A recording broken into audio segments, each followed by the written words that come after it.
We were promised no new wars, but instead, under Donald Trump's administration, we've gotten a completely unjustified and illegal war, and Trump himself practically admitted it. In a stunning Fox News appearance this morning, Trump went on a phone call that left even the host visibly shaken by his angry, incoherent, and wildly incompetent responses. What we saw was a president who appears to have little grasp of what he's actually ordering or the consequences of the strikes he carried out. Yet, despite the confusion, Trump openly admitted the one thing his administration desperately wants to avoid, that he once again committed an illegal act last night. We're going to break down this Fox News meltdown and why it matters. But before we do, please take a moment to leave a like on this video, and if you enjoy the channel, hit that subscribe button.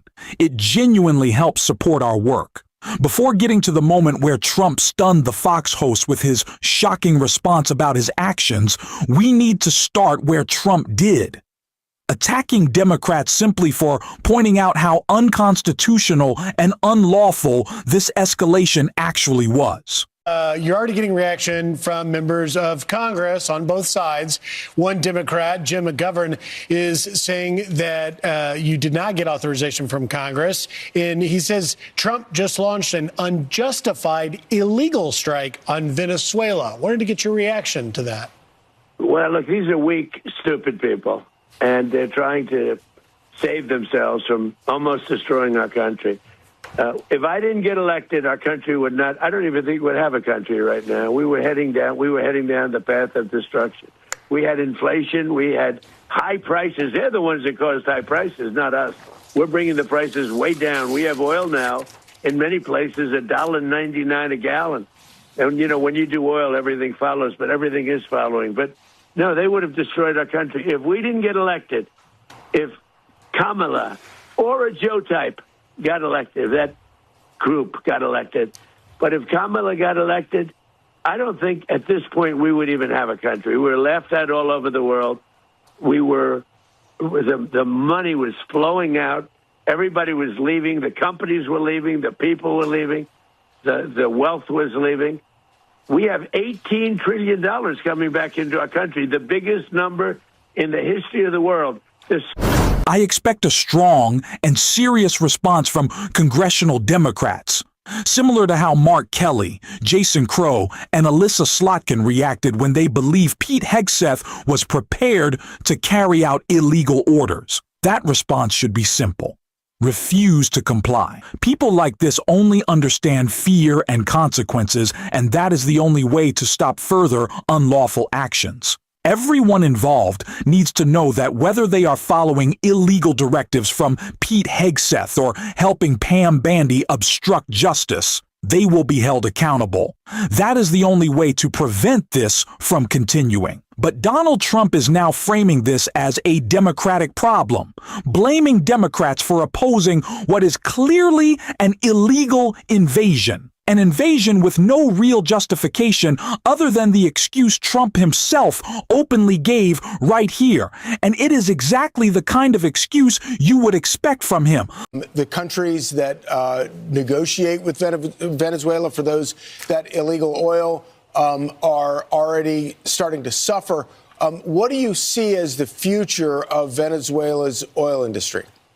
Well, I see that we're going to be very strongly involved in it. That's all. I mean, what can I say? We have the greatest oil companies in the world, the biggest, the greatest, and we're going to be very much involved in it. We can't do something like this, and we're prepared.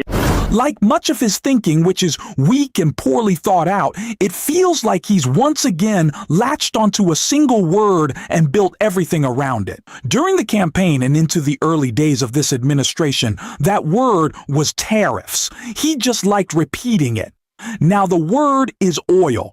Trump seems to believe that if he says oil, oil, oil enough times, people will automatically line up behind him. And right now, I don't know if it's his collapsing approval ratings, the Epstein files, or an economy that's starting to fall apart. But there are countless reasons why Donald Trump is pushing toward an unjustified and illegal war. And if he genuinely believes that promising cheaper oil prices will somehow get him out of this mess, I honestly don't know what he's thinking. It's obvious he's not thinking clearly enough to avoid the one thing that I'm sure Marco Rubio begged him not to do before he went on air, openly admitting that he's breaking the law in real time. The Democrats, maybe they'll take a shot. They'll take a shot. All they do is complain. They don't talk about, they should say, you know what, we did a great job. We're stopping drugs from coming into this country. And nobody's been able to do it until we came along. But they should say, great job. They shouldn't say, oh, gee, maybe it's not constitutional. The same old stuff that we've been hearing for years and years and years. He's angry that Democrats are pointing out that it's illegal, not about the fact that it is illegal. Are we still pretending the "No New Wars" slogan means anything? Is that still supposed to be a bumper sticker? Is J.D. Vance going to fire off another stupid tweet? Is he going to say, well, this isn't really a war, and then follow it up with some ridiculous explanation? These people are incredibly flimsy and completely unprincipled. They don't act in good faith, and that's exactly why they should never be taken seriously under any circumstances. And honestly, even the Fox host seemed to struggle with it. You could hear them quietly muttering to themselves as Donald Trump responded to very real and legitimate concerns about the actions he had just taken. Even the Fox host looked genuinely stunned. Mr. President, this is clearly a signature moment for your administration, this military strike, the capture of Maduro. We've had a lot of signature moments, if you really think about it. It certainly was. Let's add it to the list, one of the signature moments. But what do you say to the people waking up to this news this morning who are concerned that these actions may result in prolonged involvement of U.S. military in Venezuela? Well, first of all, I say that what we're doing is saving lives because the drug trafficking is so bad. It's gotten so out of control. And, when you think 97% of the drugs coming in by sea, by ocean, by waterway, 97% down. It's almost nothing left. You don't see ships. You don't see anybody. You see very few ships coming in loaded up with, hundreds of bags of fentanyl, cocaine, and everything else you can imagine. It's virtually stopped. And we'll stop it on land. And this was one of the things that we did to stop it on land. We had to do this. In order to stop it on land, this was a part of it. There are other parts and there are other areas, frankly. But what they did is really amazing. And I think it sends the signal. We're not going to be pushed around as a country anymore by these countries where we want to be politically correct all the time. They're killing our people. Does. If we had a war, if you lost 300,000 people, in the Civil War, we lost 600,000 people. We lose 300,000 people a year to drugs. And we're not going to allow it anymore with any country. You said that you were...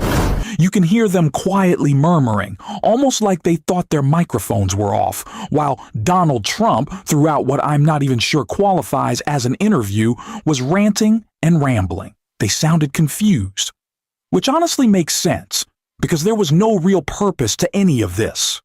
At the start of his administration, Donald Trump seemed to think he was going to seize Greenland or somehow take over Canada. He even toyed with the idea of going to war with Mexico.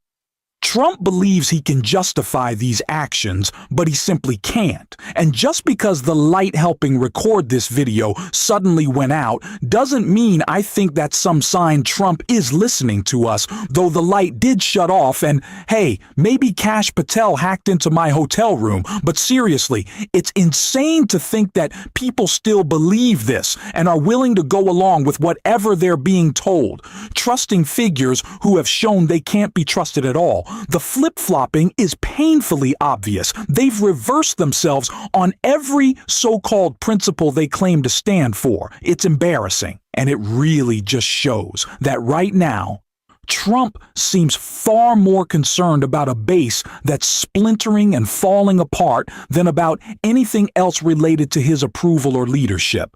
But if he genuinely believes people will simply fall in line behind this, I just don't see it. Especially as Trump continues to demonstrate that he's not in a fit mental state to even make bad faith arguments to the people who treat him like a cult leader, like listening to him once again fail to distinguish between asylum seekers and insane asylums, a mistake he's been making for years. Well, but look, tremendous numbers of people were being killed through drugs, and what they did to our country in sending prisoners and people from mental institutions and drug lords and everything. They sent them by the hundreds of thousands of people into our country. And that is just unforgivable. That's why, he wanted to negotiate at the end, and I didn't want to negotiate. I said, nope, we got to do it. He was trying to negotiate at the end. You probably saw that. And trying hard to make a deal. And I said, this could have been a very foolish thing if it didn't work out. But I said, nope, we can't do it. What he did with drugs is bad. What he did with a lot of other things is bad. But what he did was sending hundreds of thousands of Tren de Aragua and drug dealers. And they emptied out their jails into our country. They emptied out, if you think about it, they emptied out all of their mental institutions into our country. What he did there, and every other thing, is unforgivable. This doesn't exactly sound like a shocking revelation, but it does make one thing clear. These decisions are driven more by Donald Trump's fear of losing his base than by any real strategy. At this point, it's obvious how bad things look. This administration hasn't looked strong or stable for even a moment going into the new year. What's striking is how different expectations were just 12 months ago. Back then, there was a serious narrative that conservatism was becoming culturally popular again and that Trump was reshaping the right into something mainstream. That belief simply didn't hold up. The idea that he could keep support while constantly breaking his promises was always unrealistic. Too many people bought into that illusion and felt pressured to go along with it. That illusion is now collapsing. This story is still unfolding, and we'll continue covering it. If you want to support that, hit subscribe, leave a like, and drop a blue heart in the comments. And until next time, I will see you soon.